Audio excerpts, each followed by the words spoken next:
Hello students, welcome to the new video. आज के हमारे इस वीडियो में हम चैप्टर नंबर 3 की एक्सरसाइज 3.2 का क्वेश्चन नंबर 3 का पार्ट नंबर 6 करने वाले हैं। आई होप आप सबने प्रीवियस पार्ट अच्छे से कर लिए हैं। सो चलिए करते हैं last part of the question number 3।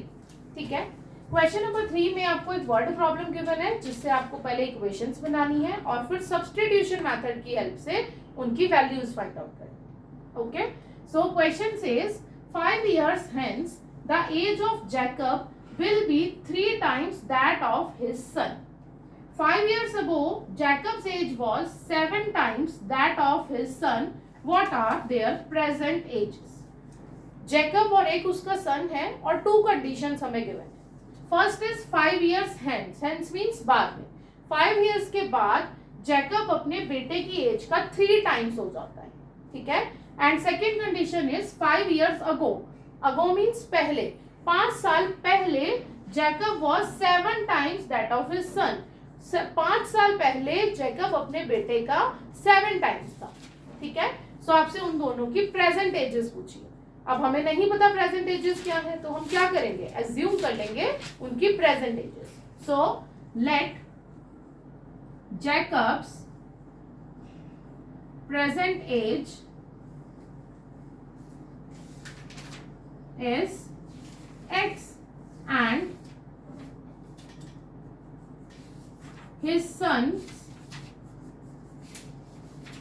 present age is y. ठीक है, जैकब की एज हमने x एज्यूम कर ली और उसके सन की y। आप कुछ भी कर सकते हैं, जो भी आपको लेटर अच्छा लग रहा है।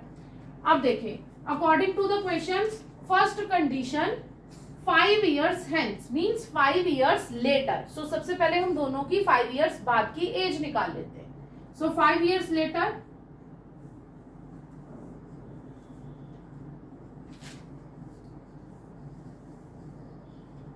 Jacob's age. जैकब की एज अभी कितनी थी, x, और 5 years बाद क्या हो जाएंगे, 5 years इसमें प्लस हो जाएंगे, that will be x plus 5.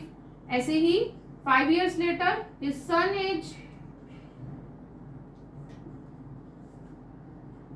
उसके सन में भी अभी 5 years का था तो 5 years after x plus 5 हो जाएंगे।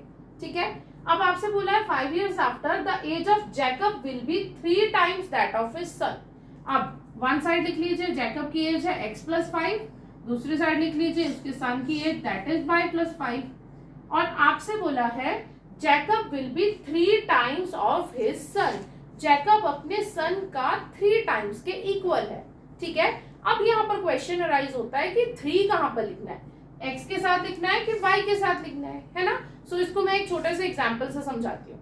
सपोज जैकब की एज 15 है, ठीक है, और उसके सन की एज 5 years है। राइट एवरीबडी, सो देखिए यहाँ पर जैकब की एज उसके सन की एज की 3 times है ना।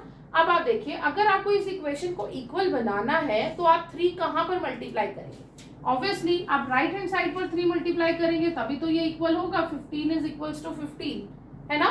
अगर आपने ऑलरेडी 15 में ही जो ऑलरेडी बड़ा है उसी में ही 3 मल्टीप्लाई किया है तो और बड़ा हो जाएगा, है ना। हमें इक्वेशन को हमेशा इक्वलाइज करना होता है। ठीक है, सो जब भी ऐसी कोई कंडीशन मिले, फादर सन का 3 times है तो फादर की एज किसके इक्वल होगी, उसके सन की एज इनटू 3 के। राइट एवरीबडी, सो हम कहां पे मल्टीप्लाई करेंगे, इधर सन की एज के साथ। ठीक है, अब इस इक्वेशन को सिंप्लीफाई कर लेते हैं।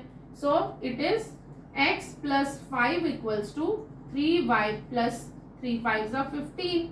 Now x minus 3y is equals to 15 minus 5. So x minus 3y is equals to 10. This is your equation number 1.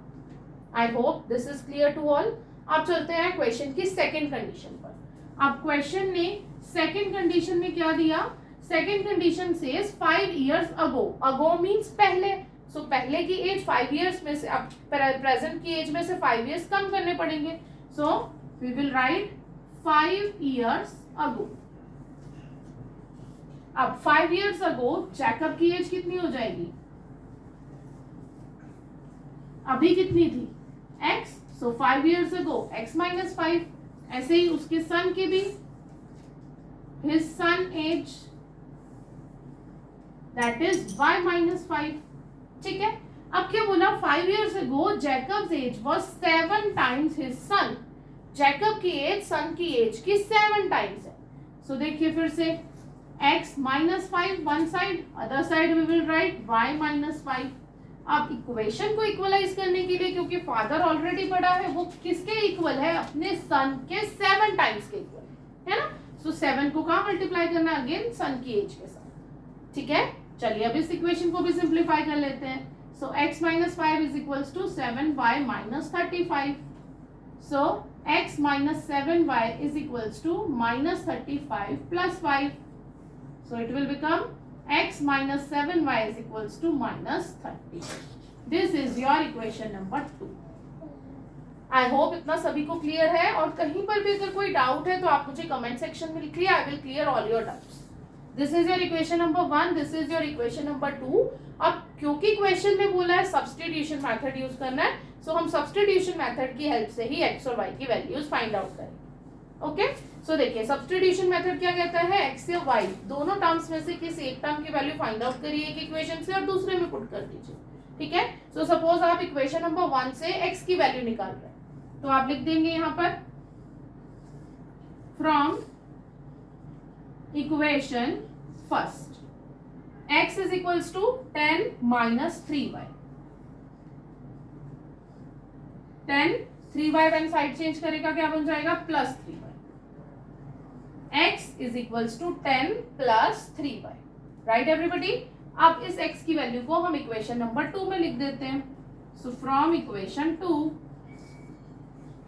यहां पर x की जगह क्या लिख देंगे, 10 plus 3y minus 7y is equals to minus 30.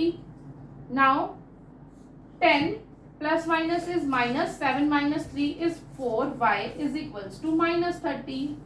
So minus 4y is equals to minus 30 and minus 10. So minus 4y is equals to minus 40. Minus to minus cancel, 4 ones are 4, 0 so 0. So y की value निकल के आ गई आपकी कितनी, 10 years. ठीक है, y की value means उसके सन की एज कितनी थी, प्रेजेंट एज 10 years.